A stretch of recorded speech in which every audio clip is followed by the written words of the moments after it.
नमस्कार, म सरोज विश्वकर्मा हजुरहरूको साथमा आज पनि आएको छु। यो जिन्दगी एउटा गुलाबको फुल जस्तै रहेछ, जसलाई फुलाउन हरेक बिहान पानी हाल्न र गोडमेल गर्नुपर्छ। हो, हाम्रो मानव जीवन पनि त्यस्तै रहेछ। प्रयास र मेहनत गरे सफल हुन्छ भन्ने आशले अनेकौं प्रयास गर्नुपर्ने रहेछ। हो, म पनि एक सामान्य परिवारमा जन्मेको भएकै कारण हो या रहर र प्रयत्न हो, साहित्य र सङ्गीत मेरो लागि जीवनमा यसरी गाँसिन आएको छ जसलाई मैले प्रस्फुटन गर्न सकेको छैन। र यस्तै कुराहरूलाई कविता कथामा व्यक्त गरौँ भन्ने आशाका साथ आज यो युट्युब च्यानलमा जोडिएको छु। हामी मिडल क्लास फ्यामिलीमा जन्मेका सबै यस्तै हुन्छौँ या म मात्र, थाहा छैन। कुनै आमाले बाबु तिम्रो हजुरआमा औषधि उपचार नभएकै कारण डेथको शिकार हुनुभएको भन्दा डाक्टर बन्न मन लाग्ने र बाबाले जे भन्यो त्यही गर्ने जस्तै सोच्ने हामी आफ्नो सपना बिर्सी रहेका हुने रहेछौँ। तर यी सबै कुरालाई सम्झाउँदै आज मैले मेरै सपनालाई बाटो देखाउँदैछु, हजुरहरूसँग जोडिएको छु। कृपया च्यानलमा नयाँ हुनुहुन्छ भने सब्सक्राइब गरिदिनुहोला, साथै नजिकको बेल आइकन पनि थिच्न नबिर्सिनुहोला। आज म हजुरहरू साथमा एक कविता लिएर आएको छु। कविता यसरी सुरु हुन्छ। आशाले बाँचेको हाम्रो देश। आकाशका सेताम्मे बादलहरू हेरी नेपाली बोल्ने दिन आयो है फेरि। संसारकै सुन्दर हाम्रो प्यारो देश, स्वाभिमानको गर्व बोकेको छ है विशेष। विश्वचकित छ हाम्रो धरोहरदेखि, प्रकृतिको सौन्दर्य हिमाल र नदी। पर्वतकी काखमा फुलबारी साझा, नेपाली आत्मामा बस्ने साझा साझ। बगरमा सुनका कण फेला पर्छ, कोशी कर्णालीको पानी सुनिन्छ।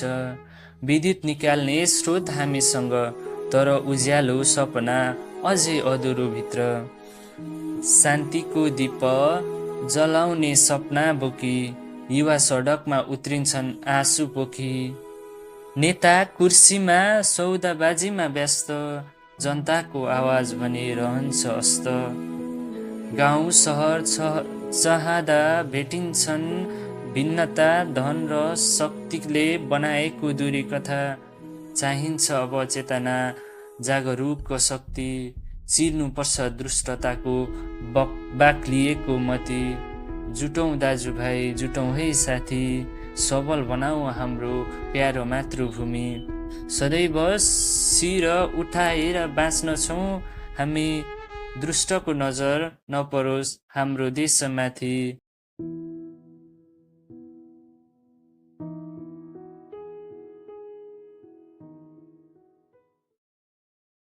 कविताको शीर्षक छ मेरो दाइ। मिल्ने साथी बनी तिमी हरेक मोडमा साथ दियो, म पाइला चिप्लिँदा पनि मुस्कुराउँदै हात दियो। गल्ती हुँदा पटक पटक नकोटी माफ दियो, घरको भारी काँधमा राखी बालुवा ढुङ्गा बोकेर हिँड्यो। पढ्न भने पुस्तकका पाना रहर मेरा सास नलायो, पढ्न भने पुस्तकका पाना रहर मेरा सास नलायो। आफ्ना सपना मारेर पनि कलम मेरो हातमा थमायो।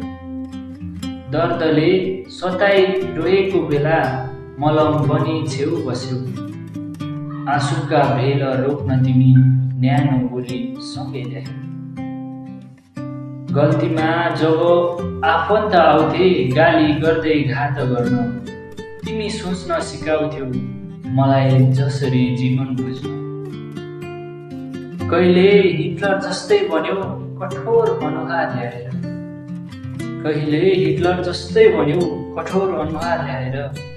कहिले साथी बनी हाँस्यो मायाले मन भित्र सिएर। बिग्रिए जब म बाटोबाट गाली गरेर प्रेम साथ बिग्रिए जब म बाटोबाट गाली गरेर प्रेम साथ दुःख तिमीले सहेर पनि खोज्यौ मेरो खुसीको बाटो तिमी दाइ होइनौ केवल जीवनकै आधार पर्नु सधैँ अघितिर उभिएर सपनाको उज्यालो सधैँ अघितिर उभिएर सपनाको उज्यालो